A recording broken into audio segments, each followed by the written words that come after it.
On your feet! Get them going!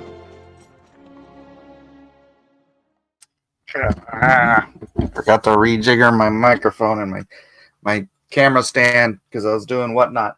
Good afternoon, good evening, good morning, whatever the case may be. My hair looks stupid again because I just took a shower. Welcome to Cross Examinations Live. I'm your host, Mike S. Miller. Let's get into it. Atheists know Jesus was real, and you know it. I actually had a great clip from Alex O'Connor. Very much explaining how you can't explain how it's just historically true that Jesus was crucified and resurrected.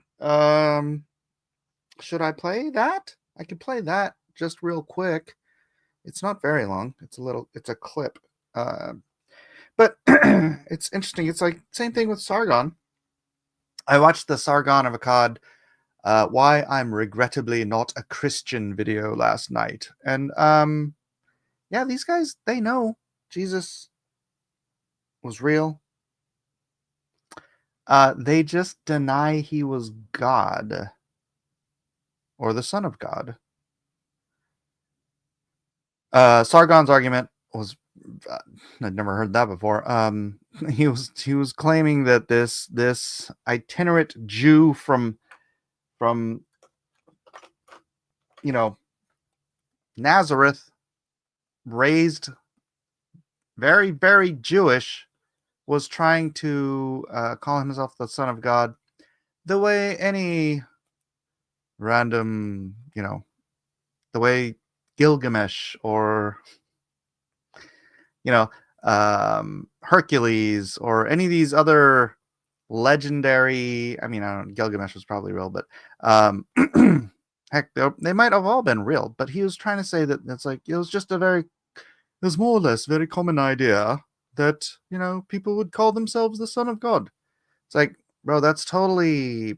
I love Sargon of God, by the way. I love Alex O'Connor. I love these guys. They're great. They're the death knell for the new atheism movement, in my opinion, because they're not bitterly hateful about Christianity. They actually love Christianity, and they wish Christianity would freaking lead the world in morality, and it's great.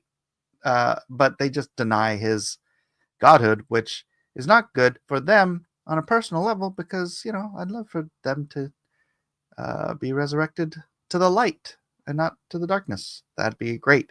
But yeah, his idea was just so.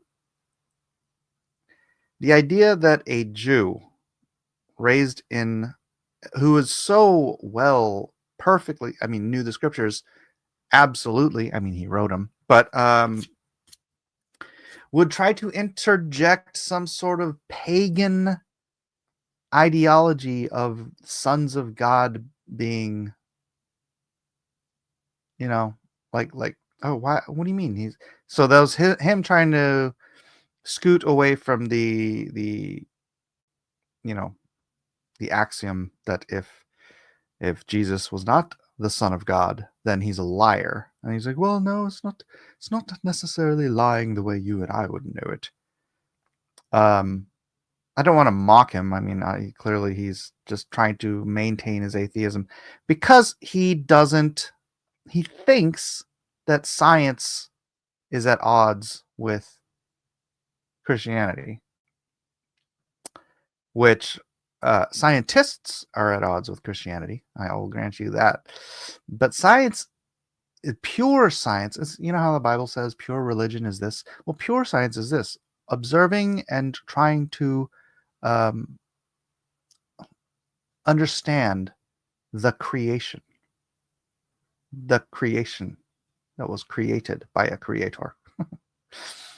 And he says that it's sort of sowed the seeds of the scientific movement that killed God. And it's like, no. A lot of scientists who are not ideological are still Christians. And then they get kicked out of science. They get kicked out of academia because they're not obeying the laws of dogma. But then Laveau, I'm gonna play that clip because it's such a great clip. Alex O'Connor giving an amazing testimony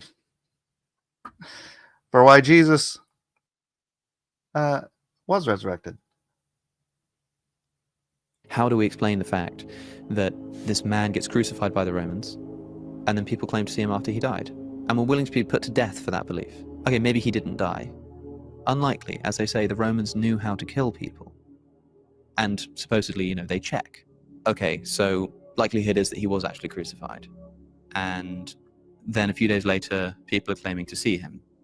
Maybe they're lying, but then you don't tend to go to death for something you know to be a lie. You're willing to be put to death for things that you think are true, that are false. But very rarely are people willing to die for beliefs that they don't actually believe themselves. That doesn't really happen. So they probably weren't lying. As maybe they were mistaken. Imagine spending every single day with this person, living with this person, eating with this person. And then you've only seen him a few days ago. And somehow, imagine somebody managed to convince you that they were me. Even if I had a twin brother, they probably wouldn't be able to convince you that it was me. Or maybe they were hallucinating. In groups? One of the earliest gospel, New Testament sources is the letters of Paul, the earliest. And in one of those letters, Paul refers to Jesus having appeared to 500 people all at once. And in some of the Gospels, you get at least some group appearances, at least more than one person, and sometimes, groups of disciples, the 12, all seeing Jesus all at once. You don't get group hallucinations like that. And so it doesn't seem like they were mistaken either. And so if they're not mistaken, they're not making it up. What explains the fact that these people claimed to see him after he had died? How do we explain the fact? Because he resurrected. I mean, there is no other explanation for it, really. I realize you have to then believe in the metaphysical and the miracles, and then you have to believe in God. But it kind of forces you to believe in God, doesn't it? One thing he was saying, Paul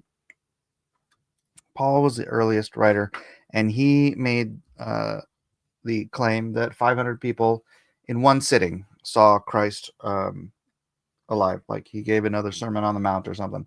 And, well, no, because that'd be like 5,000. Maybe he was just giving the mini sermon. But anyways, actually, some people speculate that might have been the ascension when everyone gathered to see him rise into the clouds like Superman.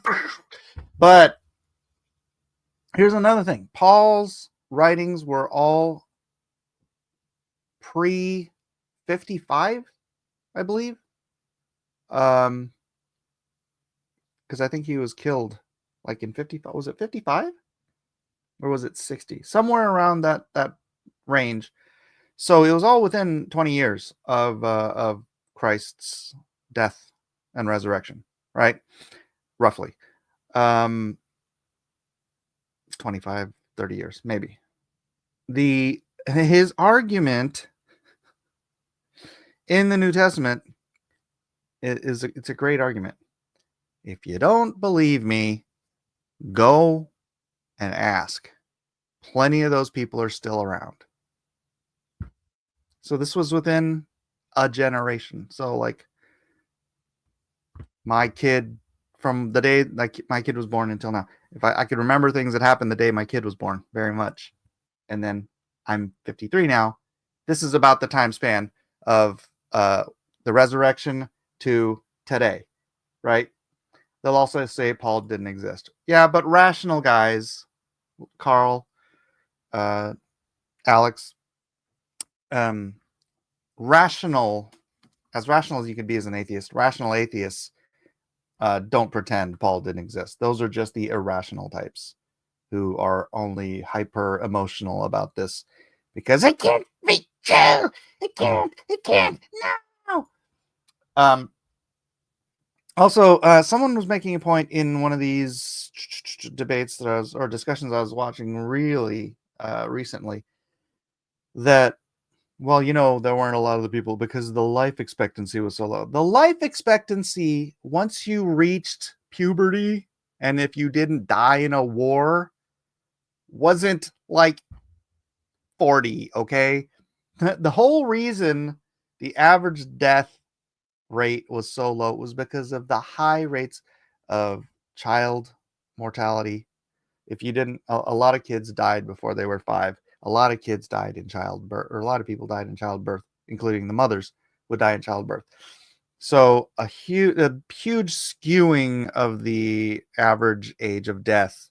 So the age expectancy. What I just said the word, I can't remember. The average is moved down by the high rates of child and infant death. It's not like if you hit 50 years old, chances were slim you were going to hit 60. These guys weren't getting cancer. They weren't getting, like the kind of crap we have to deal with today because of all the janky food stuff we put in our foods and the poisons that we eat. They are all eating very organic diets. They're getting plenty of exercise. Look at, they lived in the blue zone, right? They lived in the Mediterranean. I guarantee you, once you hit 50 in those days, you were probably more than likely going to hit 80, right? We live in a terrible country. I mean, health wise, we live in a terrible country.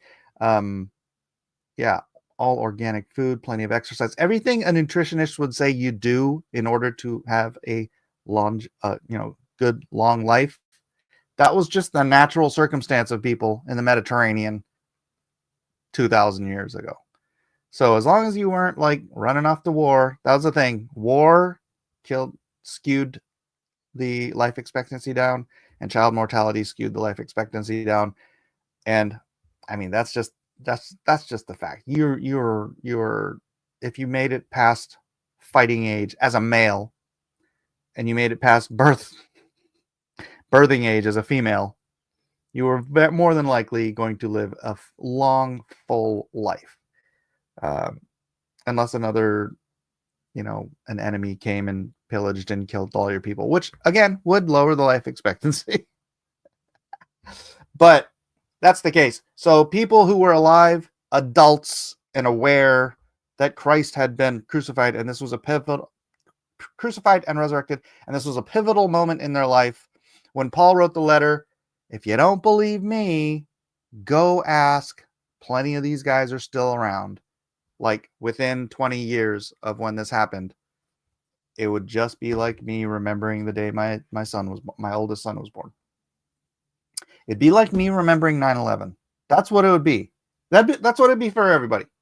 That kind of a time scale. It's almost 25 years now, right? Do you guys remember 9/11? If you were there and older than my son, who was like 6 months old at the time, you remember 9/11. Wait, he was 9 months old at the time. That's just one of those things. Hey, it'd be like, we're back then. We're back in that time, right? Bro, do you remember seeing Jesus resurrected? No? Oh, you didn't see it? I saw it. Did you know anybody else that saw it? Oh, yeah, your cousin saw it, and your sister saw it, and your best friend saw it. So all these people that you know and trust saw Jesus resurrected.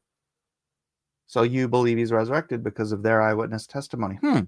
I have a book with eyewitness testimony from people who saw Jesus resurrected. Exactly where I was when it happened. Right. That's the same reaction people in Paul's time when he was writing that book would have had. I remember exactly where I was. I remember the color of the sky when I saw Jesus resurrected walking by me at my shop, and I was trying to sell pomegranates, right? They'll say those people don't exist. That's because they are in desperate need of denying it. I definitely remember. I got locked down in the country of Mexico for 3 days because the U.S. closed its borders. Well, I hope you were in like Acapulco or something, Cancun, not like someplace where they kill Americans. Well, you made it out of there safe. That's all that matters, Tina. And then, how far are we in here? 15 minutes? And then Laveau. Yeah, but isn't that this is the kind of thing you need to recognize, right? The distance between us and 9/11. This is it just dawned on me while I was talking about this. The distance between us and 9/11 would be that distance between Paul saying, if you don't know, go ask. We weren't all in New York. Right? But I bet you even in a country of 350 million people, I bet you most of us at least know someone. We're like probably 2 degrees of separation from knowing someone who was in New York. Or you've heard from witnesses. And I grant you, we have, modern telecommunications and stuff. But we're talking about we're an entire continent of 350 million people. So that's why we all have this shared experience, and we saw it on TV. But in Israel, in Jerusalem specifically, it's a small city. It's a small city. If something happens and 500 people witness it in one shot, and mind you, Jesus was walking around after the resurrection, eating and drinking, making appearances, doing shows, saying hi for 40 a month and 10 days. He was shaking hands and kissing babies for a month and 10 days before the ascension. Harry Hansen, you're 50-50 on Jesus having existed. What possible argument can you make that Jesus didn't exist? Just I'll play with you. Like I said, Paul, if he did exist, what can we say about him? Well, let's see. Paul, again, whose writings all date within about 25 years of the death and resurrection, which is why I'm making the 9/11 correlation, right? Paul said, if you don't believe me, because, all of his letters, it's like he's hung out with Peter, he's hung out with James, he's hung out with all these other disciples. He's seen the risen Jesus himself in, or he communicated with him. And he makes the argument, if you don't believe the words that I'm saying, go ask around. Plenty of the people who watched him who saw him post-resurrection are alive today in Jerusalem and also other places. This is an appeal to eyewitness testimony within, like I said, you're not listening, you're just typing. Within 25 years of the event, it would be like someone saying, well, I'm 50-50 that 9/11 happened. Now, you can be 50-50 on whether or not George Bush did it. That's fine. You can be 50-50 on whether the Mossad did it or whatever, other possible explanations. The government did it. You can be 50-50 on all that. You cannot be 50-50 on whether the Twin Towers collapsed on 9/11. Right? Because of eyewitness testimony. Well, you have it on video. But video can be faked. The fact is, I've been to New York since, and where the Twin Towers were, there are big empty pools. Now, the footprints of the Twin Towers are now big empty pools. Nothing will ever be built there again. So I'm an eyewitness to the fact that the Twin Towers are no longer there. Right? So in like sense, when you're arguing that if you don't believe me, go ask around. Plenty of eyewitnesses are still alive and walking around. That's a pretty good argument, right? That's you don't make that argument if he didn't exist, and you're only 25 years away from the resurrection. You're only 25 years away. There's no time for a legend to arise that would send people to their death. Remember, Stephen died when Paul was younger. So Stephen died. He was the first martyr. He was killed for that testimony that Christ, first of all, was the Messiah, lived, died, and resurrected before Paul even started his rampage against Christians, so long before he became a Christian himself.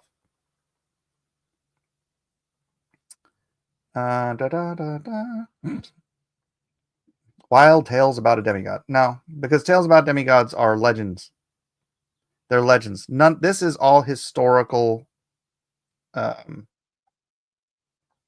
It's historical style literary. What do you call it? Expose, reportage. Richard Carrier is 4060. I don't know who Richard Carrier is. I'm 4060 that he exists.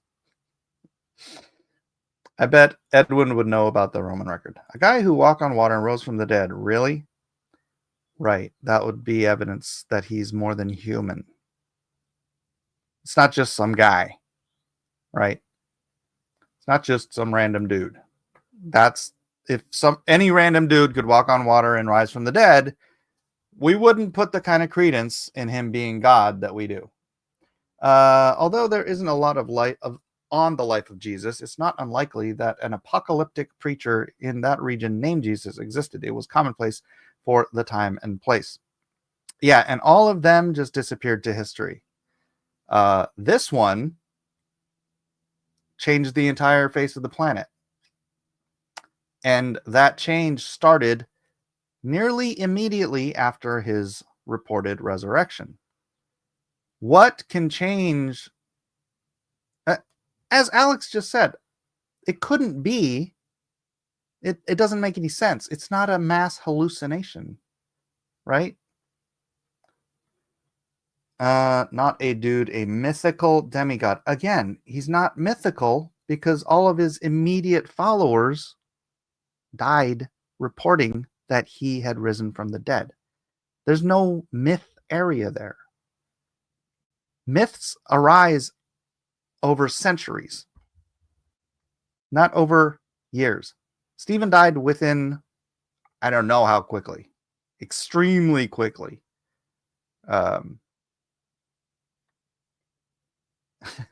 It's like the most verified human in antiquity, and you're saying you're 50. Are you 50-50 that Caesar was a mythical person? Are you 50-50 that Homer was a mythical person? Tacitus? Pliny? Any of these people who have a micro fraction of the evidence that they existed that we have for Jesus? Is your only reason for denying the most historically testified to human being in antiquity that you don't want to believe he's God? Because you have no archaeological or documentary argument here. He's the most historically testified to person in antiquity, bar none. They found a letter from Pontius Pilate to the Roman emperor. It talks about a lot of things, and it has a page in it about meeting Jesus. I saw that. Bad example. Try King Arthur or Hercules, Robin Hood, etc.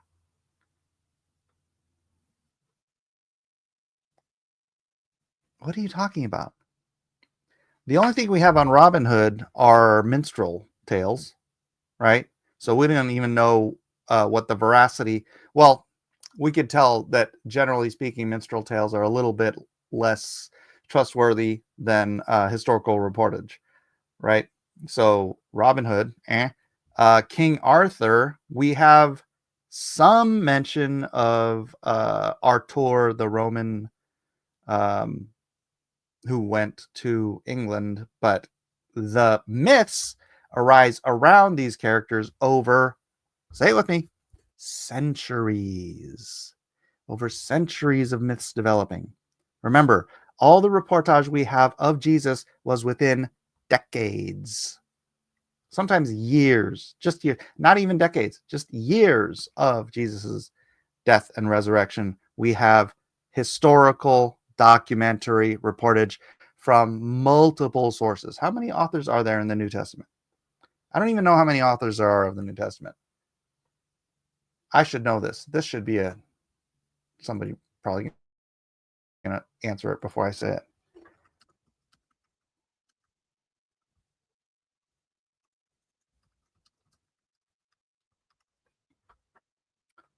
Matthew, Mark, Luke, John, Paul, James. Matthew, Mark, Luke, John, Paul, James, Peter, and Jude. All right, 1, 2, 3, 4, 5, 6, 7, 8. We have 8 eyewitness. I grant you, eyewitnesses or testimonies of eyewitnesses from within decades, at the most within decades of Jesus's death and resurrection. The argument of mythicizing is bonkers. No one who understands this stuff possibly believes it. We have far more evidence for Alexander the Great than we do for Jesus. Let me see here. How much documented evidence? Let me do this here. Documented evidence do we have for Alexander the Great? Let's see if you're right. Alexander the Great was 300 something, 3rd century BC.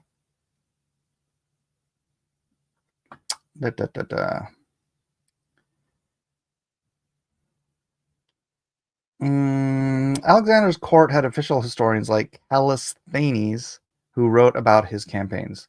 These works are lost, but they were used by later authors. Okay, so we have none of those.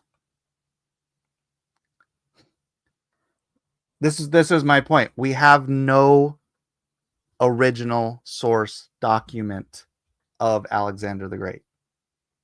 We have documents that were used as sources in later documents that exist. But even there, you have room and time to mythicalize Alexander the Great. Hold on, let me read more. Material evidence, coins, inscriptions, and monuments have founded such as prove physical evidence of his legacy. Right. My argument is documentary evidence. That's what I said. So I know that there's different categories, but if you want to argue that, how about the entirety of Western civilization as argument that Jesus existed? How about the mosaics found from the 1st century of the buried, of the that they've been buried, and so they've just been recently discovered. We've got mosaics, we've got ossuary box of James, brother of Jesus. We've got all of the archaeological evidences about like Pontius Pilate and like the Garden of Gethsemane. They just discovered the Garden of Gethsemane. All the stuff that corroborates the biblical accounts. But I wasn't talking about that. Archaeology proves that the Bible is an accurate historical document over and over and over and over and over and over and over and over again, right? So I'm just talking about the documentary evidence. The documentary evidence of the eyewitnesses. Jesus Christ is the most documented person in antiquity, bar none. Give me another. Alexander brought down the Persian Empire. There's Greek DNA. Do you understand what documentary evidence is, Henry? Because I feel like you're just not listening. Actually, the Bible rarely lines up to archaeology. It's completely false. That's completely false. We also have people who opposed Christ documenting his existence. That's right. We have far more Caesar. No, we don't. Okay, let me do this again. List of documents. What is it? No, list of most historically not trustworthy. What's the word I'm looking for? Most extant copies of ancient historical documents. List of oldest document, ancient manuscript comparison chart. All right. So here's your argument for Caesar. Caesar, written 100 to 44 BC. The earliest copy we have is from 900 AD. So approximate time between original and copy is 1,000 years. And the total number of copies we have is 10. And that is just Caesar. That is Caesar. 10. We have, where did I put it? Dang it, where did I put it? We have 5,600 copies of the New Testament. 10 versus 5,600. Oh my gosh, dude, you guys are not understanding the difference between other evidences and documentary evidence. I am making the claim, and I am proving the claim, that Jesus is the most documented person in antiquity. 8 different authors by eyewitnesses or people who were reporting directly from eyewitnesses wrote those down in documents that have been handed down through antiquity to the modern day, perfectly preserved. No other documents in antiquity come close. The closest one is the Iliad. And we have 500 years between the original writing and the earliest existent copy. And there's 643 copies. And they're actually pretty well, that's pretty well kept. They're like 95% accurate between one to the other. The New Testaments are 99.5 to 99.6 identical one to the other. So we know exactly what the original one copy can be better than a million. That is the most ignorant thing ever said on this channel. One copy cannot be better than a million, because if you have a million copies, even if they're like 40% different between them, you can still look at which one, if you had a million copies, you could compare them all and see what is consistent in all of them. And you would be able to get to a very, very, very high likelihood of what the original autograph said, because there are so many different copies. To say you have one copy, you have no trust that that one copy says what the original writer said, because they all change. You've heard I guarantee you've used the telephone argument against Christianity in the past. You have to use that against your own claim here. It's ridiculous. Ridiculous. I ridicule you. Doesn't exist. He's an AI from Colombia. The amount of copies doesn't equate to it being true. No, it equates to it being trustworthy, John. Trustworthy in the sense of that the more documents we have, the more we can trust that what we have now is what was written in the original writing, what we call the original autograph. That is evidence. The more evidence you have, the more trustworthy it is. If you had a million copies, it would be like the most trustworthy thing ever. We have 5,600 ancient ancient copies of the New Testament. It does follow, John. You're not following because you don't want to. It's impossible there was a real human guy who got crucified, but no demigod. It's possible. Oh, I'm sorry. It's possible there was a real human guy who got crucified, but no demigod. Jesus is not a demigod. That's right. He's not a demigod. He had a mother, human mother, and a godly ghost for a father. That is a demigod.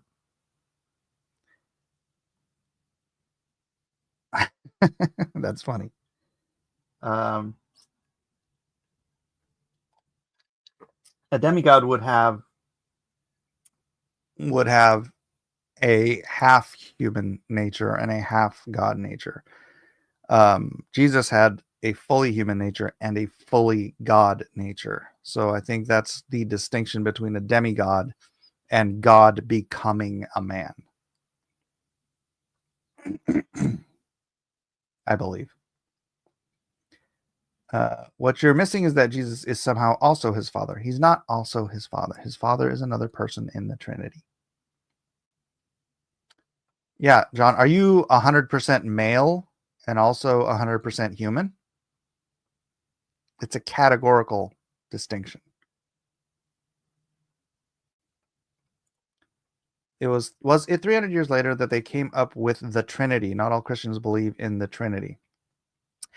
It was I'm not the biggest guy on doctrinal history. I'm sure there's guys in here that know that. But the Trinity, the Father and the Son and the Holy Spirit are in the first writings. They're in the Old Testament, frankly. Art, okay, whatever. I'm 100% an artist, and I'm 100%. I mean, I have one nature, right? My nature is human. God or Jesus had two natures. He had the nature of human, and he had the nature of God. It's not the same thing as a crossbreeding of two species, which is kind of what the demigod thing is. That'd be like a Nephilim, right? Like part angel, an angel would breed with a human and create a Nephilim, and that would be a different subspecies. That could be a demigod, so to speak, right?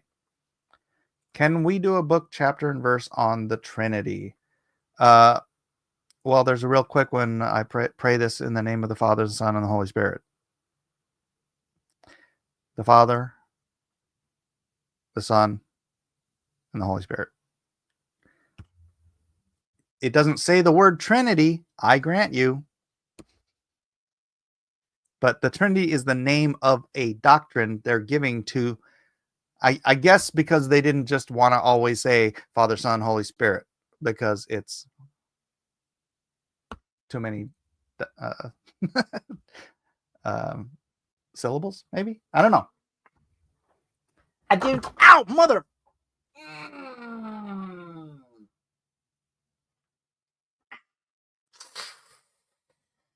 Maybe that's why I don't usually put that so close. I just crushed my hand on a. Woo! I'm gonna go ahead and take that out. This was hanging on the bottom of my desk, and I just crushed it between my chair and that. Okay, let's go.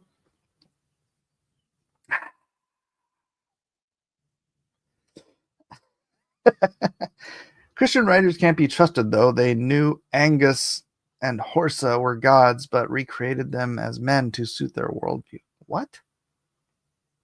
What are you even on about? You're doing Matt 28:19. Oh, God. I'm like seeing stars right now.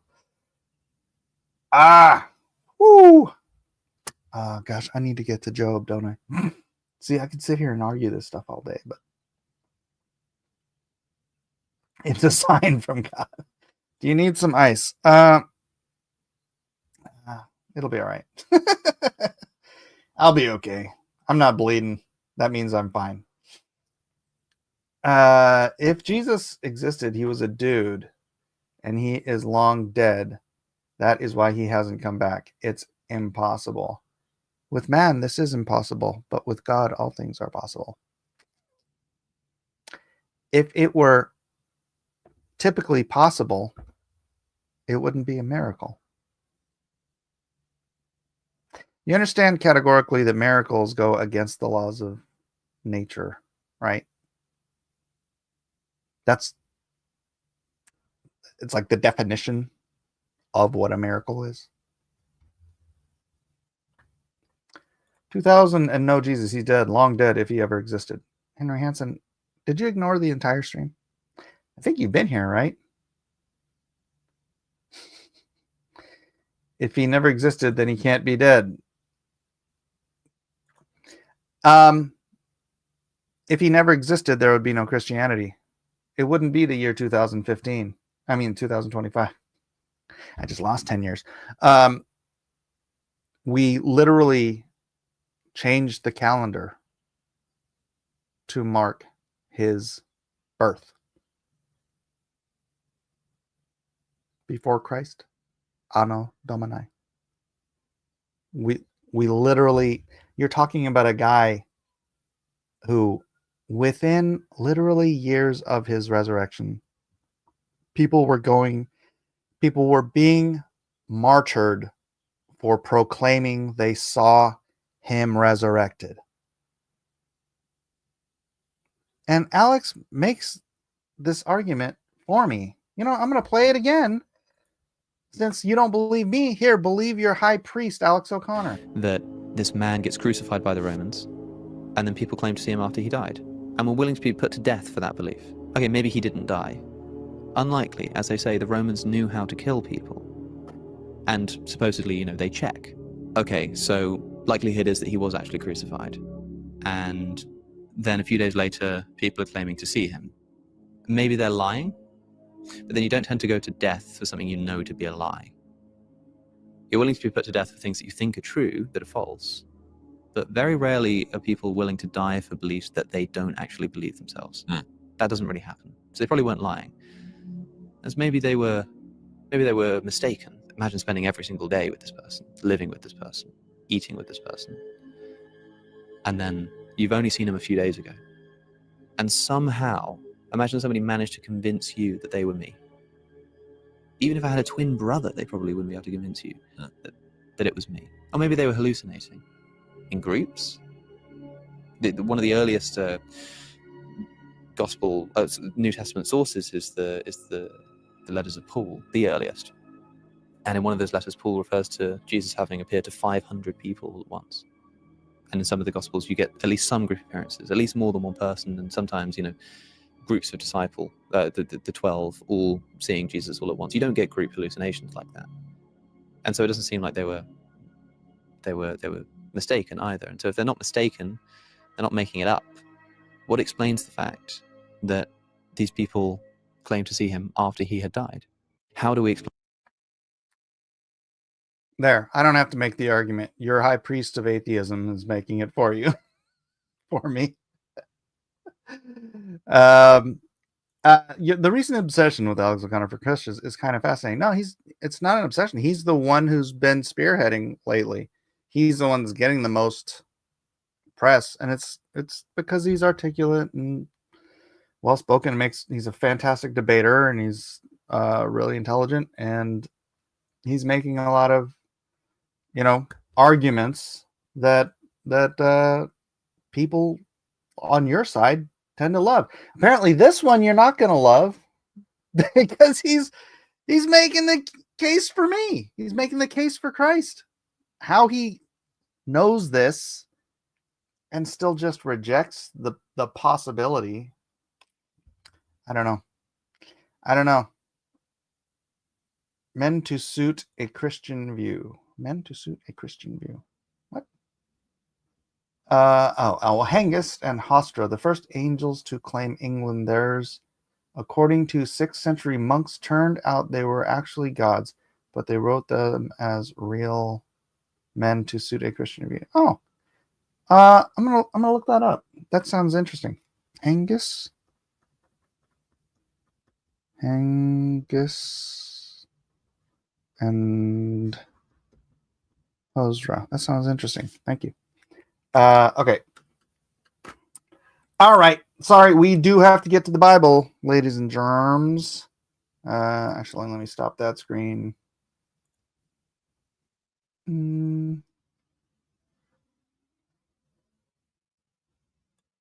Okay.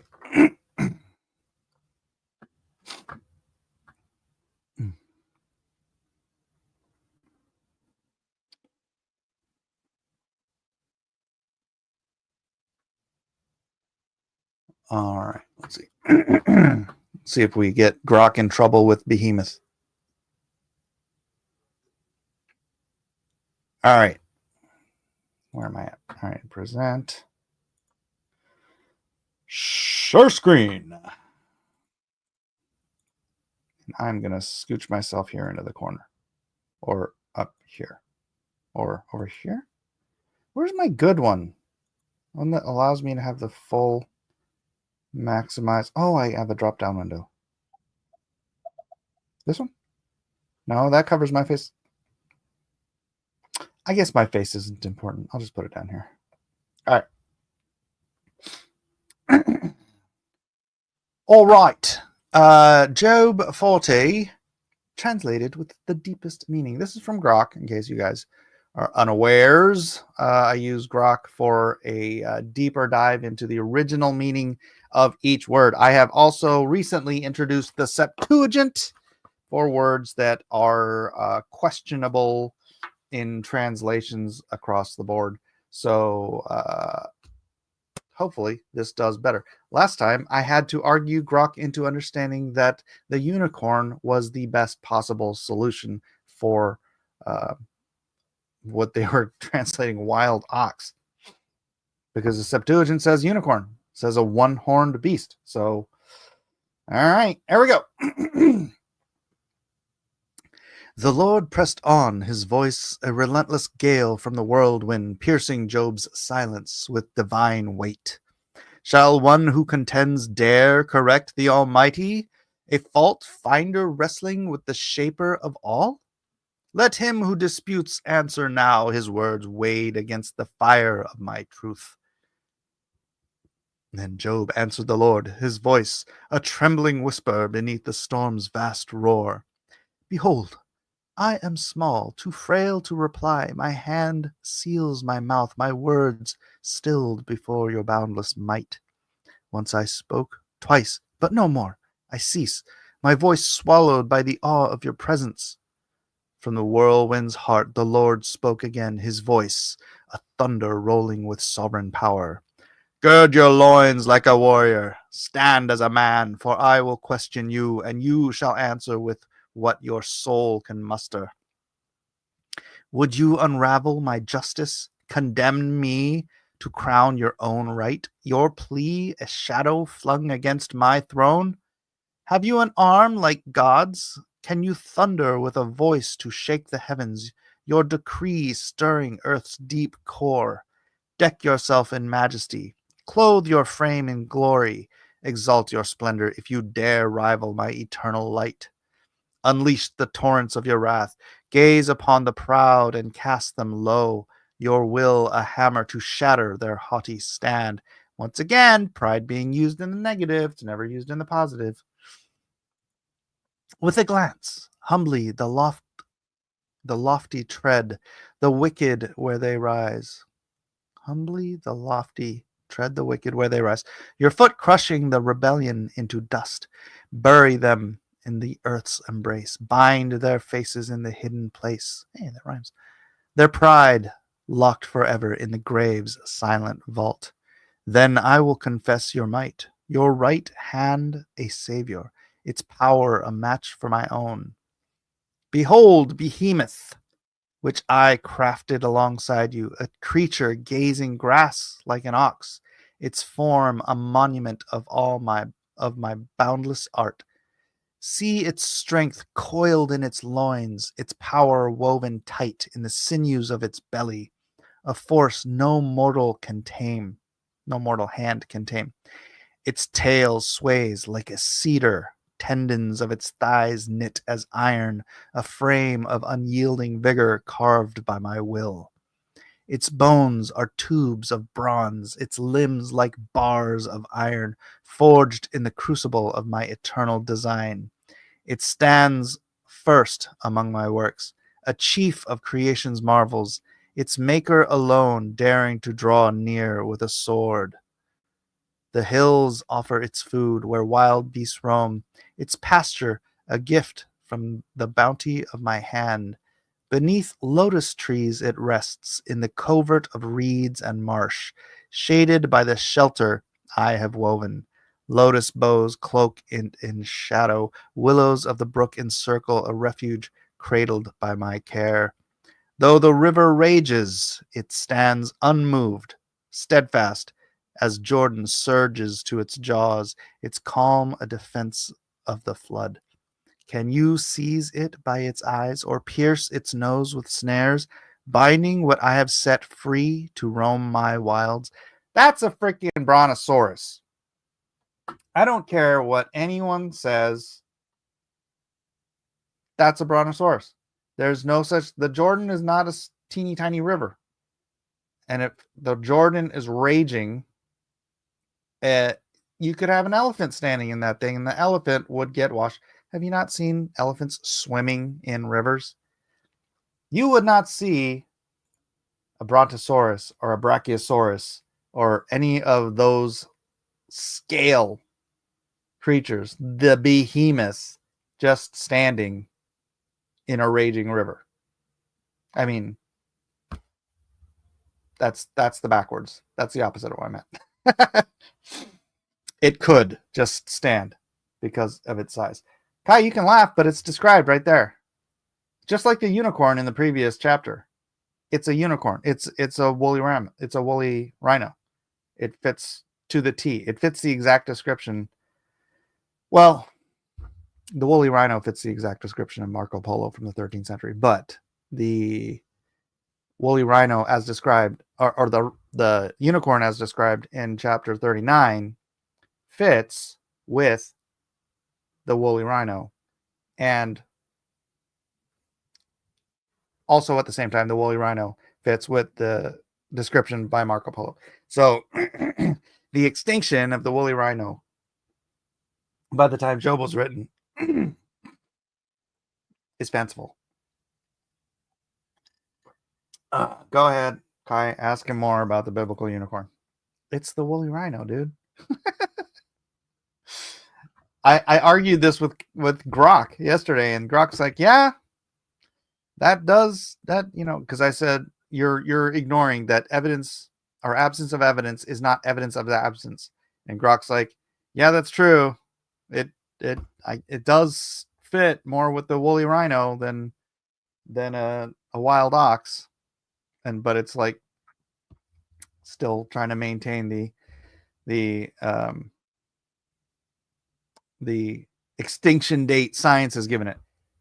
Absence of evidence. The coelacanth. They said the coelacanth was freaking extinct 100 million years ago. It's alive today, right? Which do you like better between Grok and Logos? I haven't used Logos. They dies off because they never made it onto Noah's Ark. What does?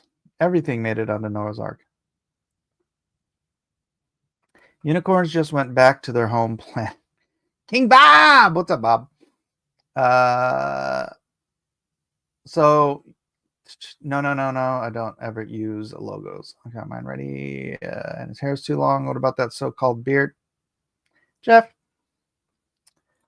His skin is just too smooth for 53.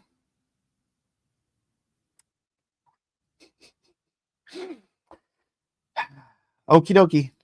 Darn, you know what? I wanted to get to that. First of all, does anyone have an argument for what besides a brachiosaur, brontosaur, something? I don't even know if they changed the name. Do they even say brontosaurus anymore? Or did they change that just to brachiosaurus? Or what about that blind dinosaur they mentioned? Do you think he's Saurus? It's true that Mike looks like he's not real. Okay, that's enough out of you. I grant you I don't look my age. And if I shave this off, you know, this ages me. All this big white patch right here ages me considerably. Highly recommend logos. Where can you find that? Just is it its own thing? It's back to Brontosaurus. Really? Littlefoot lives. Oh, you know what I want to find? Oh.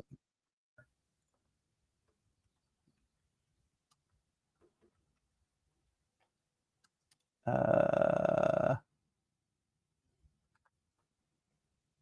want to see these guys. I want to see these guys.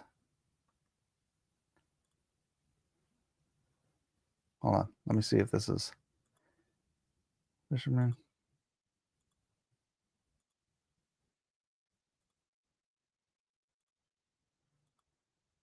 Okay, I haven't seen this, so forgive me if it's screwy. This isn't what I was looking for,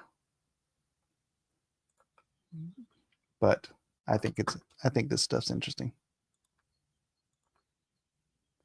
Oh wait, did I share? Oh, hold on. I think I have to share the sound. Actually, I don't really have to share the sound because they're what do you call it? They're speaking another language, and it's Mkele Mbembe.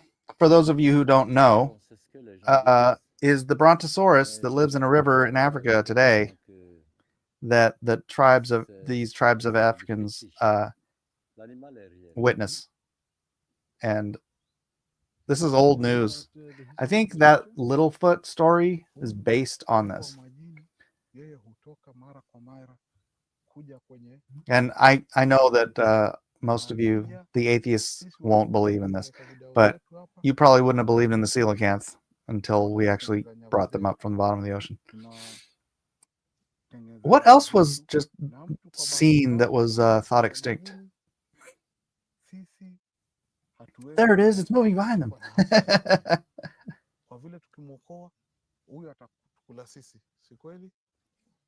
Well, the animal will get us as well.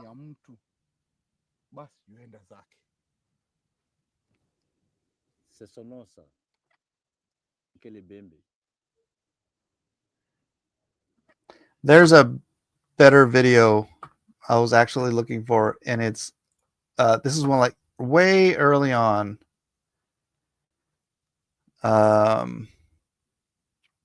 When these guys were first studying Kelly and Mbembe, 92 footage. What? I haven't seen this either. To remote Lactele, in the heart of the Congo forest.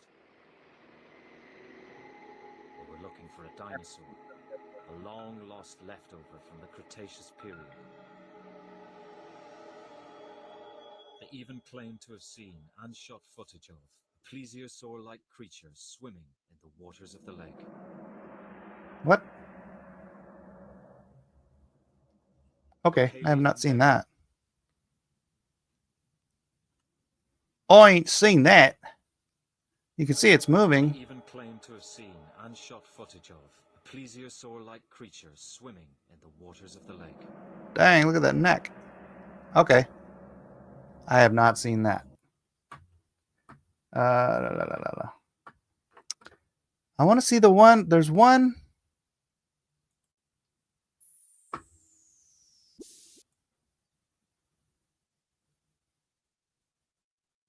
What's that?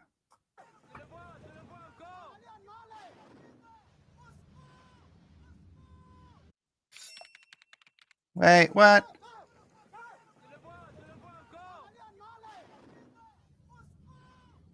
Looks like a whale.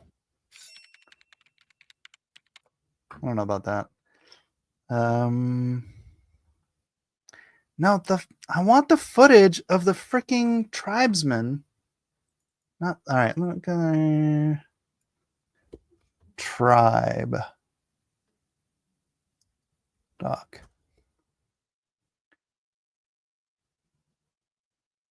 This might be it when they see it. The part I freaking laugh. This is History Channel, by the way. Is when they go to the tribe. What is that? In the Glen Rose Limestone and Biloxi River, Texas, where there's a series Oh, of this is the Sauropods trackway. Some are so large, there's actually shots of kids back in the 1930s sitting there and taking baths in them. Dr. Prothero points to scientific dating of these tracks, which indicates they went extinct 65 million years ago. I think it's extremely unlikely that Mokele-Mbembe exists. The fossil record does not support the idea that sauropod dinosaurs. The fossil record. Absence of evidence is not evidence of absence. Dang it. I can't find it. There's a video when they first because they hear the reports of this creature. And I'm over time, so I'm just going to wrap this up. But they hear the reports of this creature and they go to the tribe that's familiar with the creature, and they do all the interviews with this tribe, and they talk about how they've seen it and dealt with it over the years. And then they bring this book out with all these different animals in it to try to see if they can recognize which one of these animals. And they go through like water buffalo and the hippo and the elephant, and they're going through all these different animals, and they flip the page, and there's like a dozen of the tribesmen like looking through this binder with them. They flip the page to the Brontosaurus, and the whole, that video where it's the meme where the one guy's leaning back like this and everybody else behind him go, "Ah!" It's like that, but they're all shouting and pointing, Mokele-Mbembe. It's so funny. They all recognize the Brontosaurus as Mokele-Mbembe. And I wish I could find it. If I can find it, maybe I'll post it in the Discord later. But that looks like AI. That was way too old for AI. Remember, AI's window is very short still. So if you find stuff that's older than a year or two, it's not.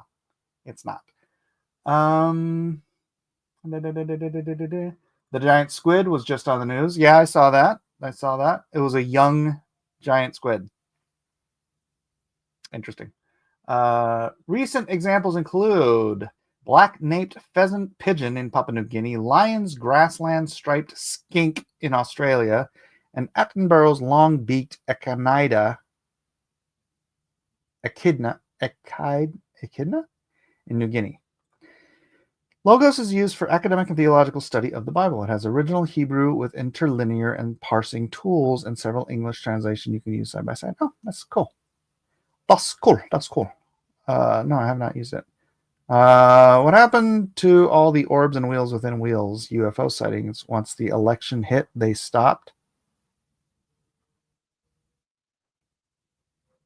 I didn't even think about that. That's weird. All right. Anyways, that's it. That was a fun little entertaining episode. Goblin sharks were supposedly extinct too. Yeah, and they saw just recently a Japanese underwater observation camera caught what they believe to be a megalodon. Giant black shark, like giant. It must have been pretty young though, because it was only like 30 feet long. So interesting stuff going on. I mean, I grant you that, it's more unlikely. It's more likely to find something like a coelacanth or a megalodon because so much of the ocean has not been discovered or explored, right? But you can kind of say the same thing about Africa. There's not been a lot of exploration in the deep, dark heart of Africa. A lot of that place is just not very. Let's see how populated. No, you know what? I don't have time to dive into that. Thanks everybody for being here. God bless you. Have a great weekend. It's Friday, right? Is it Friday? It's Friday. Oh, by the way, go check out Ripaverse. My cover for Mighty Golden Patriots is out today. So ripperverse.com if you want to get in on that one. And also the Horseman is still there. My cover for the Horseman is still there. So I've got 2 Ripperverse covers out right now available for your purchase and enjoyment. So I fancy Logos is far more reliable than Grok.